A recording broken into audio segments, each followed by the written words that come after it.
जय श्री कृष्णा दोस्तों, आप सभी का बहुत बहुत स्वागत है अपने YouTube चैनल सनातनी नेहा में। आज आप सुनेंगे देवशयनी एकादशी की व्रत कथा। आषाढ़ मास की शुक्ल पक्ष की एकादशी तिथि को देवशयनी एकादशी कहा जाता है। इसी दिन से भगवान विष्णु क्षीर सागर की अनंत शैया पर गहरी नींद में चले जाते हैं। इसके बाद कार्तिक मास की एकादशी तिथि को भगवान विष्णु योग निद्रा से निकलते हैं और इस दौरान भगवान शिव सृष्टि का संचालन करते हैं। देवशयनी एकादशी की कथा के अनुसार एक बार राजा बलि ने तीनों लोकों पर अपना अधिकार जमा लिया। यह देखकर भगवान इंद्र और अन्य देवी देवता घबरा गए और भगवान विष्णु की शरण में चले गए। सभी देवी देवताओं को परेशान देखकर भगवान विष्णु ने वामन अवतार धारण कर लिया और राजा बलि से भिक्षा मांगने जा पहुंचे। राजा बलि ने वामन देवता से कहा, जो मांगना चाहते हैं मांग लीजिए। इस पर वामन देवता ने भिक्षा में 3 पग भूमि मांग ली।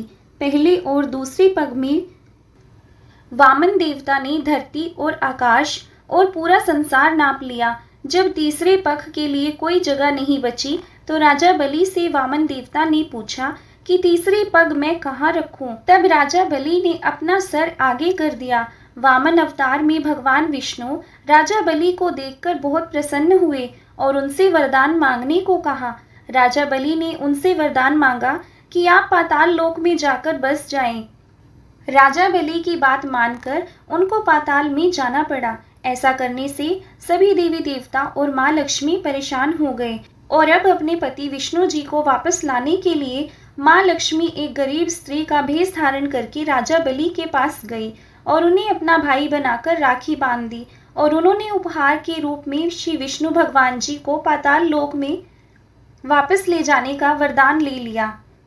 माता लक्ष्मी के साथ वापस जाते हुए भगवान विष्णु ने राजा बलि को वरदान दिया कि वह प्रत्येक वर्ष आषाढ़ मास के शुक्ल पक्ष की एकादशी से कार्तिक मास की एकादशी तक पाताल में ही निवास करेंगे और इन 4 महीनों की अवधि को उनकी योग निद्रा माना जाएगा। तो यह थी देवशयनी एकादशी की कथा। धर्मराज युधिष्ठिर ने कहा, हे केशव, आषाढ़ शुक्ल एकादशी का क्या नाम है?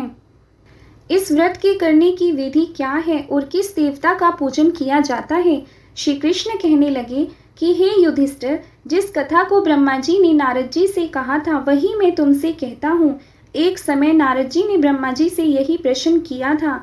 तब ब्रह्मा जी ने उत्तर दिया कि हे नारद, तुमने कलयुगी जीवों के उद्धार के लिए बहुत उत्तम प्रश्न किया है, क्योंकि देवशयनी एकादशी का व्रत सब व्रतों में सबसे उत्तम माना गया है।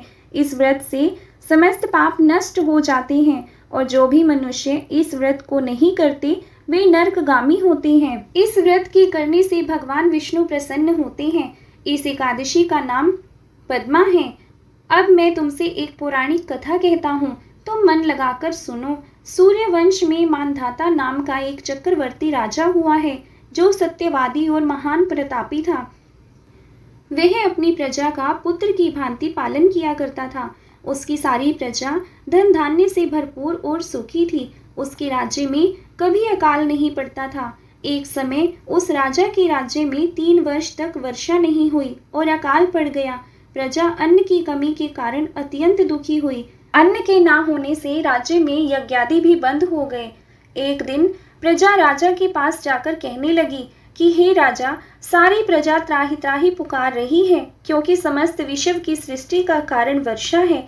वर्षा के अभाव से अकाल पड़ गया है और अकाल से प्रजा मर रही है। इसलिए हे राजन, कोई ऐसा उपाय बताओ जिससे प्रजा का कष्ट दूर हो।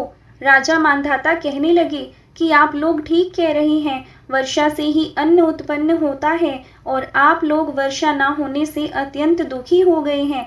मैं आप लोगों के दुखों को समझता हूँ। ऐसा कहकर राजा कुछ सेना साथ लेकर वन की तरफ चल दिए। वह अनेक ऋषियों के आश्रम में भ्रमण करते हुए अंत में ब्रह्मा जी के पुत्र अंगिरा ऋषि के आश्रम में पहुंचा। वहां राजा ने घोड़े से उतरकर अंगिरा ऋषि को प्रणाम किया। मुनि ने राजा को आशीर्वाद देकर उनसे आश्रम में आने का कारण पूछा। राजा ने हाथ जोड़कर विनीत भाव से कहा कि हे भगवान, सब प्रकार से धर्म पालन करने पर भी मेरे राज्य में अकाल पड़ गया है। इससे प्रजा अत्यंत दुखी है। राजा के पापों के प्रभाव से प्रजा को कष्ट होता है। ऐसा शास्त्रों में कहा गया है। जब मैं धर्मानुसार राज्य करता हूँ तो मेरे राज्य में अकाल कैसे पड़ गया, इसके कारण का पता मुझको अभी तक नहीं चल सका। अब मैं आपके पास इसी संदेह को निवृत्त कराने के लिए आया हूँ। कृपा करके मेरे इस संदेह को दूर कीजिए, साथ ही प्रजा के कष्ट को दूर करने का कोई उपाय बताइए। इतनी बात सुनकर ऋषि कहने लगे कि हे राजन, यह सतयुग सब युगों में उत्तम है।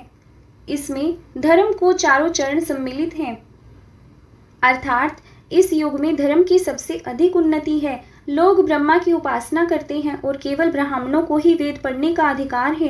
ब्राह्मण ही तपस्या करने का अधिकार रख सकते हैं, परंतु आपके राज्य में एक शूद्र तपस्या कर रहा है। इसी दोष के कारण आपके राज्य में वर्षा नहीं हो रही है।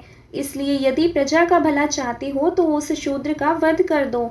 इस पर राजा कहने लगे कि महाराज, मैं उस निरपराध तपस्या करने वाले शूद्र को किस तरह मार सकता हूँ? आप इस दोष से छूटने का कोई दूसरा उपाय बताइए।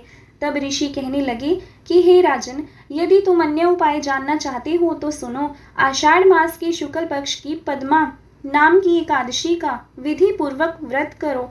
व्रत के प्रभाव से तुम्हारे राज्य में वर्षा होगी और प्रजा सुख प्राप्त करेगी, क्योंकि इस एकादशी का व्रत सब सिद्धियों को देने वाला है और समस्त उपद्रवों को नाश करने वाला है। इस एकादशी का व्रत तुम प्रजा, सेवक और मंत्रियों सहित करो। मुनि के इस वचन को सुनकर राजा अपने नगर को वापस आया और उसने विधि पूर्वक एकादशी का व्रत किया। उस व्रत के प्रभाव से वर्षा हुई और प्रजा को सुख पहुंचा।